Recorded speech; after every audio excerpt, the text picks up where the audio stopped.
Delighted to be able to read from the latest in the DI Natalie Ward series, The Sleepover, fourth in the book series, and I thought I'd just read the first chapter for you.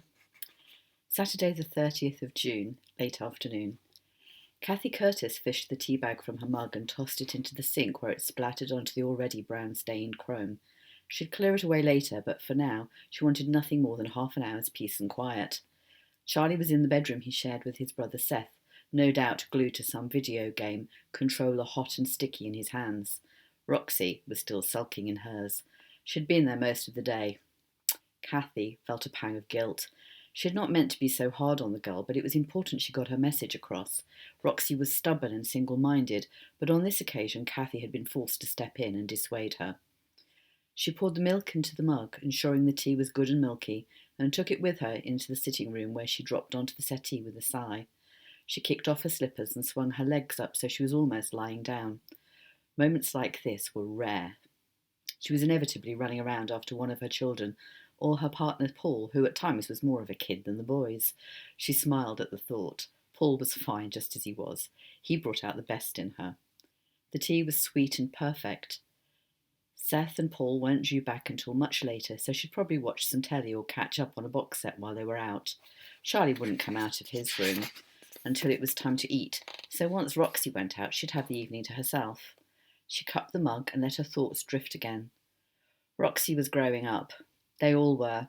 Soon they'd all have left the nest like Oliver before them, and a sensation like the twanging of a guitar string resonated in her chest. Soon it would be just her and Paul, and there'd be endless afternoons like this, but she'd miss them. For all their noise and arguments, she'd miss them all. Roxy appeared at the door in skinny jeans, a t-shirt, and a green baseball cap that complemented her creamy skin and drew attention to her large hazel eyes. "Hey." Cathy looked up and gave her daughter a warm smile. Roxy would always be her little girl, no matter how old she got. "Sorry about the row earlier," said Roxy. "Me too. You okay about it?" The girl nodded. "Yeah, you were right." Cathy put her mug on the floor and stood up, padding across the worn carpet to her daughter.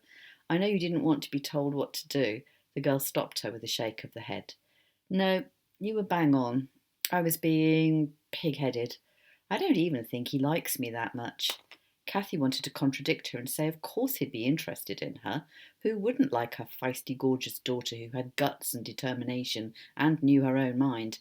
But she didn't want to encourage that particular relationship. Instead, she brushed away a strand of dark hair that had stuck to Roxy's cheek. "You all ready for Ellie's?" she asked, spotting the plastic bag propped by the door. "Yeah, you still cool about me going?" "Sure, why wouldn't I be?" Cathy knew the reason why, but she wasn't going to argue again. They'd quarrelled enough for one day. Roxy gave a shrug, and the corners of her mouth lifted slightly. Cathy loved it when Roxy smiled. Her face transformed and her real beauty shone through. "Thanks." "Got any plans for tonight?" Cathy asked lightly. "Sit around in our pyjamas eating crisps and chocolate and watching Netflix," said Roxy with another grin.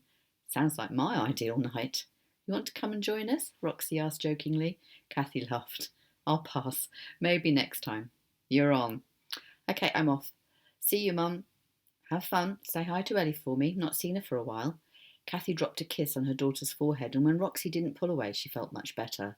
Their spat had been forgotten. Roxy looked up at her mother with clear eyes. "Bye, Mum. Catch you tomorrow."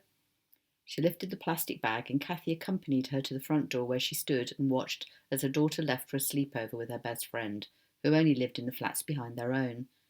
The yard gate opened with a high-pitched squeal, and Roxy bounced through, hand raised in farewell gesture.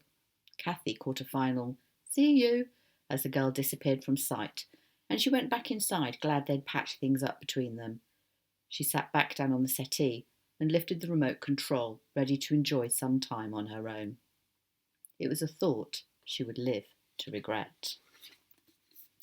The fourth in the Natalie Ward series. If you'd like any more information about my books, then just look at the links that I'll add at the bottom of the video. You can find more out on my website, or you can subscribe to my newsletter, or you can catch me on Facebook and Twitter. Thank you very much. See you next time.